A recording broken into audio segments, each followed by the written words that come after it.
छत्रपति शिवाजी महाराज भारतीय इतिहास के सबसे वीर और कुशल रणनीतिकारों में से एक थे। इस वीडियो में हम आपको उनकी 5 अनसुनी और प्रेरणादायक पर धावा सिंहगढ़ की वीरता और नौसेना की स्थापना शामिल है। ये कहानियां न केवल उनकी वीरता को दर्शाती हैं, बल्कि यह भी बताती हैं कि कैसे उन्होंने स्वराज्य की स्थापना की। अगर आपको शिवाजी महाराज की गाथाएं और प्रेरणादायक कहानियां पसंद हैं, तो इस वीडियो को लाइक, शेयर और सब्सक्राइब करना न भूलें। जय भवानी जय। शिवाजी महाराज का जन्म 19 फरवरी 1630 को शिवनेरी दुर्ग में हुआ था। उनकी माता जिजाबाई धार्मिक और तेजस्वी स्वभाव की थीं। उनके पिता शाहजी भोंसले एक पराक्रमी सेनानायक थे।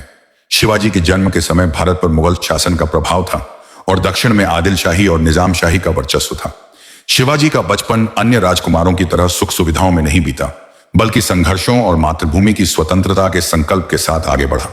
जिजाबाई ने अपने पुत्र को रामायण, महाभारत और अन्य ऐतिहासिक ग्रंथों की कहानियां सुनाकर उनमें बचपन से ही न्याय, वीरता और धर्म के प्रति निष्ठा का भाव उत्पन्न किया। वे उन्हें मराठी संतों की शिक्षाएं भी देती थीं, जिससे शिवाजी एक आदर्श शासक बनने की प्रेरणा लेते थे। शिवाजी बचपन से ही असाधारण बुद्धिमान और चतुर थे। वे अपने साथियों के साथ खेलते हुए युद्ध कौशल की रणनीतियां सीखते और अभ्यास करते थे। उनकी माता ने उन्हें राजनीति और प्रशासन की बारीकियों से भी अवगत कराया।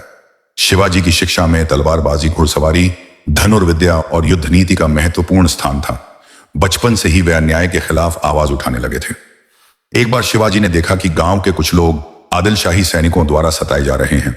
वे निर्दोष ग्रामीणों पर अत्याचार कर रहे थे। शिवाजी को यह सहन नहीं हुआ। उन्होंने अपने मित्रों के साथ मिलकर एक योजना बनाई और चुपचाप उन सैनिकों पर हमला कर दिया। यह देखकर ग्रामीणों में एक नई ऊर्जा आ गई और उन्होंने भी शिवाजी का साथ दिया, जिससे वे सैनिक भाग खड़े हुए। यह घटना छोटी थी, लेकिन यह दर्शाती थी कि शिवाजी में बचपन से ही शौर्य और नेतृत्व की भावना थी। शिवाजी अपने गुरु दादाजी कोंडदेव से शिक्षा लेते थे। वे उन्हें विभिन्न प्रकार की सैन्य रणनीतियां सिखाते थे। शिवाजी ने अपने छोटे से समूह के साथ पहाड़ियों और किलों का निरीक्षण करना शुरू कर दिया। वे जानते थे कि यदि उन्हें स्वराज्य की स्थापना करनी है, तो उन्हें मजबूत किले चाहिए। इसलिए वे बचपन से ही किलों को जीतने और उनकी सुरक्षा करने की रणनीति पर ध्यान देने लगे। जब वे किशोर अवस्था में पहुंचे, तब उन्होंने पहली बार अपने स्वराज्य की कल्पना की और उसके लिए कार्य करना शुरू कर दिया। शिवाजी की माता जिजाबाई बचपन से ही उन्हें छत्रपति बनने का सपना दिखाती थीं। वे कहती थीं कि एक दिन तुम अपनी वीरता से इस भूमि को मुक्त कराओगे और एक स्वतंत्र हिंदवी स्वराज्य की स्थापना करोगे। शिवाजी इन शब्दों को अपने हृदय में संजोकर रखते और हर दिन उनके लिए प्रयास करते थे। वे बचपन से ही धार्मिक आस्थाओं के प्रति गहरी निष्ठा रखते थे। वे भक्ति में लीन रहकर अपनी आंतरिक शक्ति को बढ़ाते और यह मानते थे कि धर्म के आधार पर ही एक सशक्त राष्ट्र का निर्माण किया जा सकता है। एक दिन जब शिवाजी अपनी मां के साथ एक किले पर खड़े थे, तब उन्होंने विशाल पर्वतों और विस्तृत भूमि को देखा और कहा, मां, यह सब हमारा है, हमें इसे गुलामी से मुक्त कराना होगा। जिजाबाई ने शिवाजी के सिर पर हाथ रखा और कहा, बेटा, तुम्हें इस धरती को स्वराज्य बनाना होगा। शिवाजी ने उसी दिन संकल्प लिया कि वे अपनी मातृभूमि को पराधीनता से मुक्त कराएंगे और एक नए राज्य की स्थापना करेंगे। इस संकल्प के साथ वे आगे बढ़ते गए और धीरे धीरे अपने स्वराज्य की नींव रखनी शुरू कर दी। शिवाजी की यह बचपन की प्रेरणा ही थी जिसने उन्हें एक महान योद्धा और कुशल प्रशासक बनाया। उनकी शिक्षा में न केवल युद्ध कौशल था, बल्कि प्रशासन और न्याय व्यवस्था की भी गहरी समझ थी। वे जानते थे कि केवल तलवार के बल पर शासन नहीं किया जा सकता, बल्कि प्रजा का विश्वास और स्नेह भी आवश्यक है।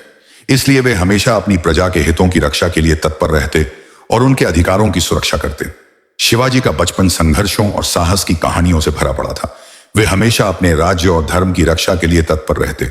उनकी माता जिजाबाई ने उन्हें जो शिक्षा दी थी, वह उनके जीवन का मूल आधार बनी और इसी प्रेरणा से उन्होंने आगे चलकर मराठा साम्राज्य की स्थापना की।